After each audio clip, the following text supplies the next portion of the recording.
चुनाव आयोग इतना क्रेडिबल और इतनी पारदर्शिता से काम कर रहा था तो अनुराग ठाकुर फिर झूठ बोल रहे हैं कि 2,89,000 वोट रायबरेली में फर्जी थे 2024 के इलेक्शन में। अनुराग ठाकुर फिर गलत बयानी कर रहे हैं ना। देखिए गरिमा जी, सबसे पहली बात तो ये कि एसआईआर की जो प्रक्रिया चल रही है वह सुप्रीम कोर्ट में लंबित है और प्रत्येक वो सवाल जो भी आप पूछ रही हैं उन सारे सवालों पर सुप्रीम कोर्ट की बारीक निगाह लगी हुई है।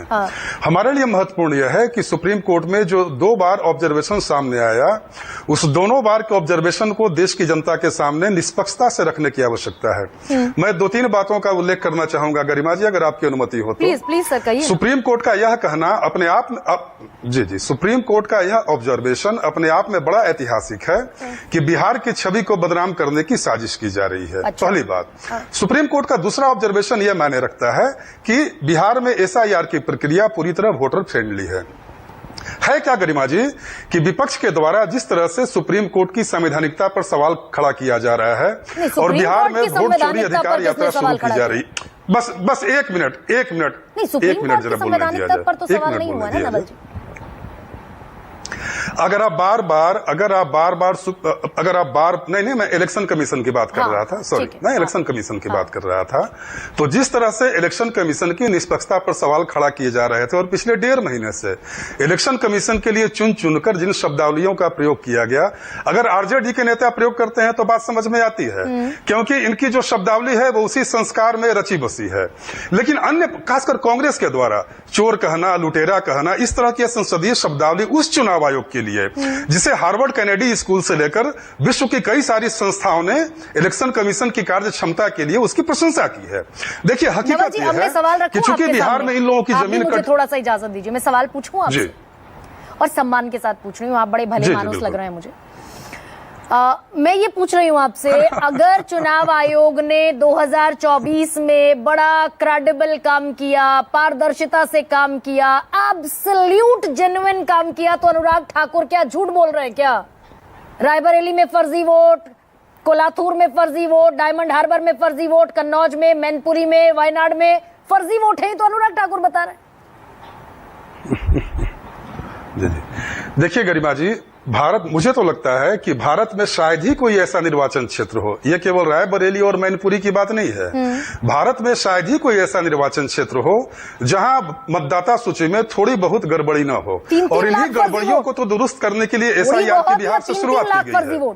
सुनिए ना भाई 3 लाख थोड़ा बहुत तो नहीं होता। सवाल का जवाब दे रहा हूँ।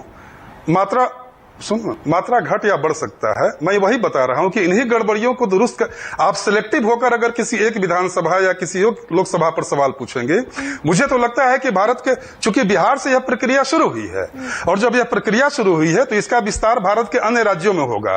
तो उन्हीं चुनिंदा गड़बड़ियां जिनका आप उल्लेख कर रही हैं अलग अलग क्षेत्रों की, तो उन्हीं सारी गड़बड़ियों का समाधान करने के लिए तो एसआईआर शुरू किया गया है।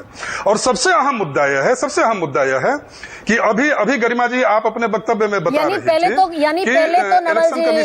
नवल 1 सेकंड, यानी क्या आप भी ये उम्मीद कर रहे हैं, आपने कहा उन्हीं गड़बड़ियों को दुरुस्त करने के लिए एसआईआर शुरू हुआ, आप ये उम्मीद कर रहे हैं कि कल चुनाव आयोग ये माने कि अनुराग ठाकुर जो कह रहे हैं 2024 के चुनाव में फर्जी वोटर्स थे, वो चुनाव आयोग ले जिम्मेदारी इस बात की जी कि गड़बड़ियां हुई?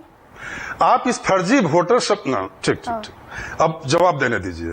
पहली बात तो ये, मैं डिस्क्लेमर के साथ बोल रहा हूं कि मैं चुनाव आयोग का प्रवक्ता नहीं हूं, माफ कीजिएगा, मैं जेडीयू का प्रवक्ता हूं और लोकतंत्र का प्रवक्ता हूं। पहली बात। दूसरी बात है कि चुनाव आयोग आपके सारे तकनीकी सवालों का जवाब देने में पूरी तरह सक्षम है। मेरा कंसर्न यह है कि आप जिसे वोट चोरी की संज्ञा दे रही हैं या राहुल जी वोट चोरी यात्रा कर रहे हैं, तो मुझे याद है कि इंदिरा गांधी जी का चुनावी अनियमितता के चलते ही निरस्त हुआ था गरिमा जी। क्यों हुआ था? चुनावी धांधली के चलते इंदिरा गांधी का चुनाव निरस्त हुआ था। दूसरी बात है कि राहुल गांधी जी जब 2024 लोकसभा का चुनाव परिणाम घोषित हुआ था तो राहुल गांधी जी 99 सीटों का जश्न मना रहे थे और राहुल जी बोले थे कि बढ़े हुए सीटों की संख्या से हम काफी उत्साहित हैं।